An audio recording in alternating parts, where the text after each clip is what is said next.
샬롬, 예쁜 우리말 사전 세 번째, 땅은 넓어요. 첫 번째, 땅별. 지구를 별에 빗대어 일컫는 말이 땅별이죠. 우리가 살고 있는 지구도 무별 가운데 하나랍니다. 그래서 땅별이라고 부르지요. 땅별은 해에서 세 번째로 가까운 행성으로 나이가 45억 살이나 됩니다. 우주에서 오직 땅별에만 사람과 동물이 살고 있지요. 그런 까닭에 땅별을 초록별이라고도 합니다. 땅별은 스스로 회전하면서 해 둘레를 돕니다. 그리하여 낮과 밤이 생기고 봄, 여름, 가을, 겨울이 생기는 것이죠. 땅별은 그 자체가 커다란 생명체입니다. 그런데 사람들이 공기와 물을 오염시키고 땅을 함부로 파헤쳐서 땅별을 병들게 하고 있어요. 땅별을 우리 몸처럼 아껴야 할 터인데 마구 개발을 하여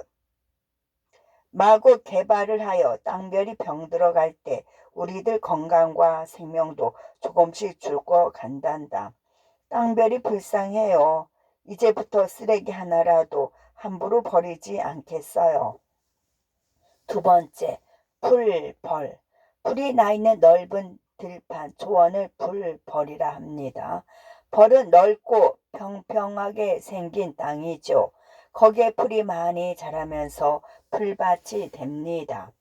우리나라는 땅이 넓지 않아서 풀벌을 보기 어렵지요. 편만한 땅은 거의 다 일구어서 논밭을 만들어 곡식을 심으니까요.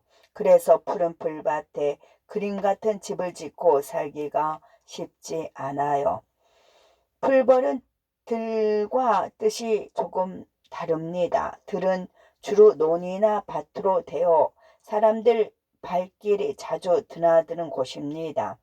평야라고도 하지요. 하지만 벌은 발길이나 손길을 타지 않은 자연 상태로 그대로의 땅을 말하지요. 예를 들어 거친 들판보다는 거친 벌판이라는 표현이 더 자연스럽습니다. 열대의 사바나에 넓게 펼쳐진 풀벌은 온갖 짐승의 낙원이란다. 그 풀벌을 밭으로 만들어 곡식을 심으면 안 되나요? 그건 풀벌 주인인 짐승들에게 물어봐야지. 세 번째, 푸서리. 지풀이 무성하고 거친 땅을 푸서리라 하지요. 푸서리는 풀과 서리를 더한 말입니다. 풀에 니을이 떨어지면서 푸서리가 된 것이지요. 푸성기가 그런 이치로 만들어진 말입니다. 흩하게 대접하다는 뜻의 푸대접이라는 말도 고기 대접에 반대되는 풀 대접을 이루는 말이지요. 맛없는 음식으로 대접한다는 뜻입니다.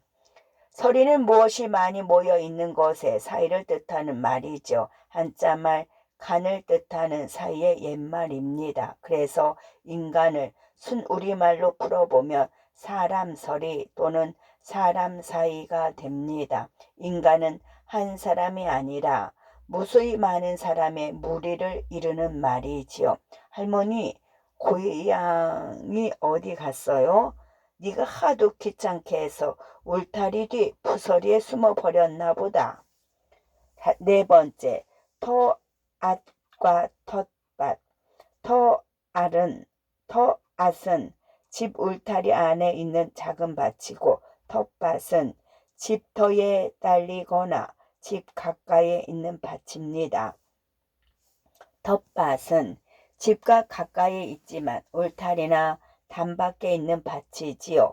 반면에 텃앗은 담장이나 울타리 안에 있는 밭입니다. 여러 가지 꽃을 심은 꽃밭도 텃앗의 한 가지라고 할 수 있어요. 텃앗은 참 알뜰한 땅입니다. 손바닥만한 땅이라도 그냥 놀리지 않고 찬 거리가 될 만한 채소 따위를 가꾸는 땅이 바로 텃앗이거든요.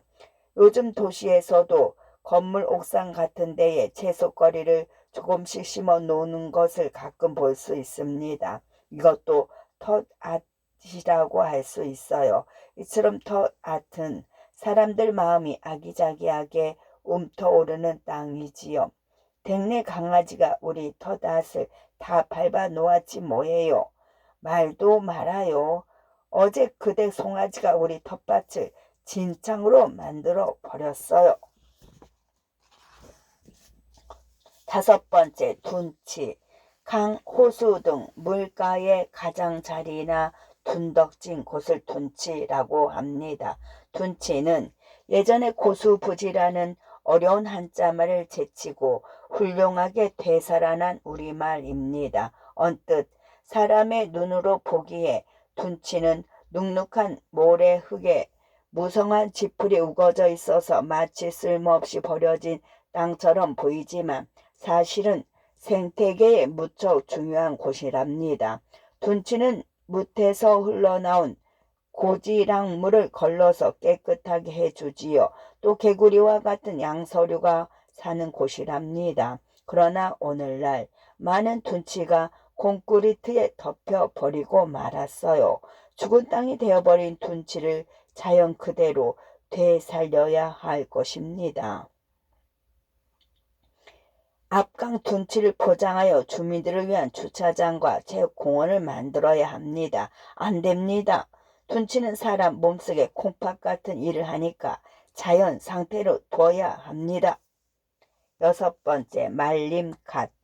나무나 풀을 함부로 베지 못하게 하여 가꾸는 땅이나 산을 말림갓이라 합니다. 말림갓을 줄여서 밀림 또는 갓이라고 합니다.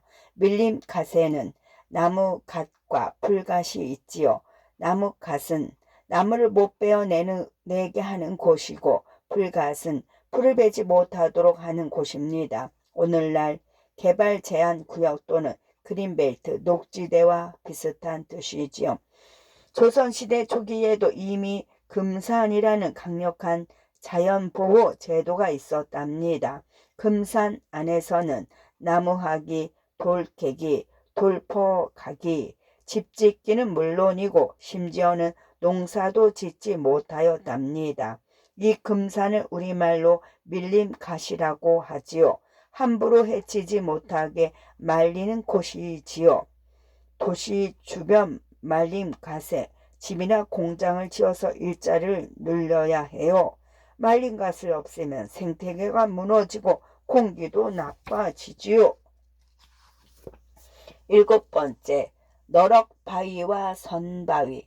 너럭바위는 넓고 평평한 바위, 선바위는 산과 들 또는 물 가운데 홀로 우뚝 선 큰 바위입니다. 돌은 크기에 따라 부르는 이름이 다릅니다. 작은 돌멩이는 자갈, 자갈보다 크고 한 손에 쥘 만한 돌은 돌멩이, 돌멩이보다는 크고 바위보다 작은 돌은 돌덩이라고 합니다. 그리고 가장 큰 돌은 바위이지요. 순서를 매겨보면 자갈, 돌멩이, 돌덩이, 바위 순이지요.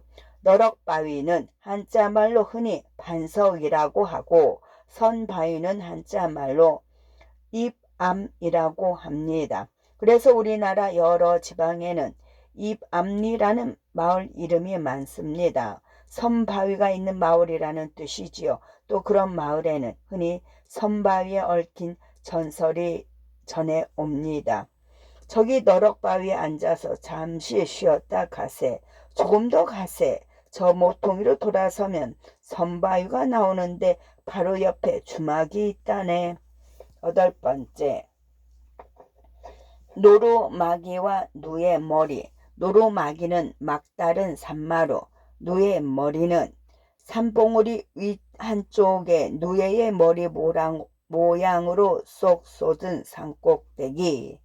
노루는 겁이 많아서 제 방구 소리에도 놀라 도망을 친답니다. 대신에 뜀박질을 잘해요. 힘센 짐승이 쫓아오면 산비탈을 거슬러 도망을 치지만 하지만 노루에게 산꼭대기는 막다른 곳입니다. 내리막길을 잘못 달리거든요. 그래서 막다른 산꼭대기를 노루막이라고 해요. 한편 산 모양이 갑자기 쏙 솟아오른 산꼭대기를 누의 머리라고 합니다. 이마가 툭 붉어진 누에의 머리를 닮았거든요. 누의 머리는 산맥이 길게 이어지다가 끊긴 곳에서 흔히 볼 수 있습니다. 노루마기와 누의 머리는 모두 산꼭대기를 가리키는 우리말입니다. 저쪽 누의 머리까지 가려면 시간이 얼마나 걸릴까요? 이쪽 노루마기에서도 30분은 더 가야 할 겁니다. 기쁨이의 일기. 기쁨이의 일기. 어른들은 돈을 벌기 위해서 땅을 마고 파헤치고 나무를 팬다. 왜 그렇게 땅벼를 괴롭히는 것일까? 아빠를 따라 목장 구경을 갔다. 끝없이 펼쳐진 풀벌에서 소 몇 마리가 한가롭게 불을 뜯고 있었다. 시고 할머니 댁 옆집은 사람이 살지 않는다. 그래서 마당이 온통 푸서리로 변했다. 푸서리 속에서 뱀이 기어 나올 것만 같다. 우리 할머니는 부지런히 텃밭을 가꾸신다. 그래서 웬만한 채소는 직접 길러서 드신다.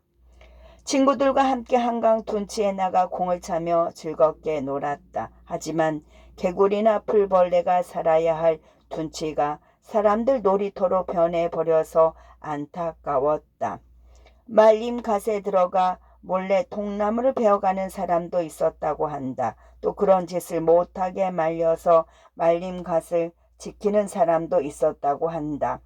미역을 감은 뒤 개울가 너럭바위에 누워 몸을 말렸다. 젖은 옷을 벗어 햇볕이 잘 드는 너럭바위에 펼쳐 놓았더니 금세 바싹 말랐다. 지난 일요일에 아빠와 함께 산에 올랐다. 노루마기에 이르러 나도 모르게 야호 소리를 질렀다. 아마 동물들이 놀랐을 것이다. 다음부터는 산꼭대기에서 소리 지르지 말아야겠다. 끝.